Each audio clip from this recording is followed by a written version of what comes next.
প্রিয় বন্ধুরা, তো আমার এই অ্যালোভেরা গাছটা দেখতে পাচ্ছেন যে অনেকগুলো কিন্তু বাচ্চা দিয়েছে। সর্বমোট মনে হয় 10-12টার মতো হবে বাচ্চা দিয়েছে।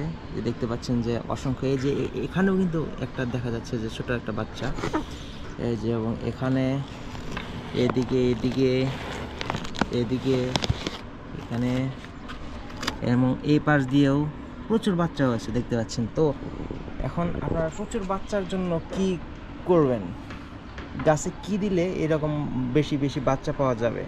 এই যে এখানে দেখতে পাচ্ছেন যে আমি কিন্তু এই যে কাঠের যে পুরা কয়লা আছে, কাঠ পুরালে যেটা হয়, ছাই হয়, ওই ছাইগুলো কিন্তু আমি এখানে দিয়ে দিয়েছি। তারপরে ওই যে ডিমের খোসা গুঁড়ো করে আপনারা কিন্তু এখানে দিয়ে দিবেন, কারণ এখানে প্রচুর পরিমাণে ক্যালসিয়াম আছে, যেটা গাছের বৃদ্ধিতে অনেক সাহায্য করে। আরেকটা জিনিস, সেটা হচ্ছে জৈব সার। আপনারা ইচ্ছা করে দিতে পারেন, জৈব সার মিশিয়ে যদি এখানে দিয়ে দেন তাহলে কিন্তু অনেক ভালো কাজ করে। আর বিশেষ করে অ্যালোভেরা গাছের যে আপনারা যে মাটি প্রস্তুত যেভাবে করতে হয়, মাটির প্রস্তুতটা ঠিকভাবে করতে হবে। এখানে বালু মিক্সার করে দিবেন। শুধুমাত্র যদি আপনারা মাটি দেন, ভালো মাটিগুলো যদি দেন, তাহলে কিন্তু গ্রোথের একটু সমস্যা হতে পারে। তো এর জন্য আপনারা বালুর পরিমাণে মিক্সার করে দিবেন পরিমাণ মতো। তো এই যে এখানে দেখতে পাচ্ছেন যে এই গাছটা কিন্তু বাচ্চা থেকে মা গাছে রূপান্তরিত হয়েছে, যে কাণ্ডটা কিন্তু অনেক মোটাসোটা হয়ে যাচ্ছে। তো এই যে আবার এখানে দেখতে পাচ্ছেন যে আমরা কিন্তু এই গাছটায় কিন্তু কিছু ব্ল্যাক স্পট লক্ষ্য করা যাচ্ছে। ঠিক আছে, এই ব্ল্যাক স্পট একটাই মাত্র মেডিসিন আপনারা ইউজ করতে পারেন, সেটা হচ্ছে এই যে চুনের পানি। এই যে চুনের পানি, বাজারে যে আমরা খাবার চুন দেখতে পাই, সেগুলোই কিন্তু আমরা 5-10 টাকা দিয়ে কিনে এনে আমরা কিন্তু 1 চামচ এটার মধ্যে দিয়ে দেবো। 1 লিটার পানিতে যদি আমরা 1 চামচ চুনের পানি দিয়ে দেই এবং এখানে যদি আমরা স্প্রে করে দিই, তাহলে দেখতে পাবেন যে এই ব্ল্যাক স্পট, যেই রোগের কারণে যেই পোকার আক্রমণে হয়ে থাকে, সেটা কিন্তু অনেকাংশে কমে যাবে।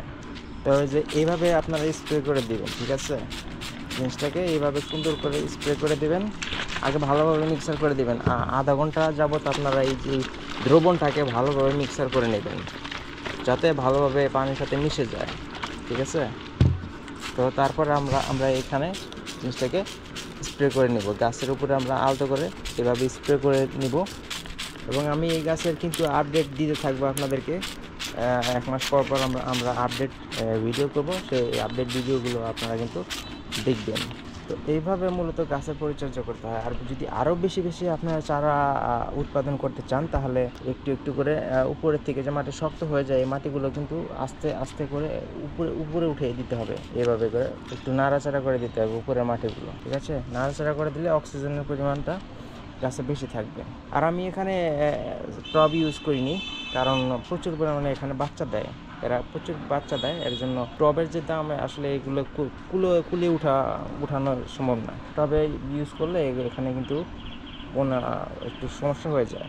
এর জন্য আমি সহজ যেভাবে আমার খরচ কম হয়, সেভাবে কিন্তু আমি এটাকে ইউজ করছি। আপনারা চাইলে এই সালাগুলোকে, যে এই কাগজের সালাগুলো কিন্তু আপনারা ইউজ করতে পারেন টব হিসাবে।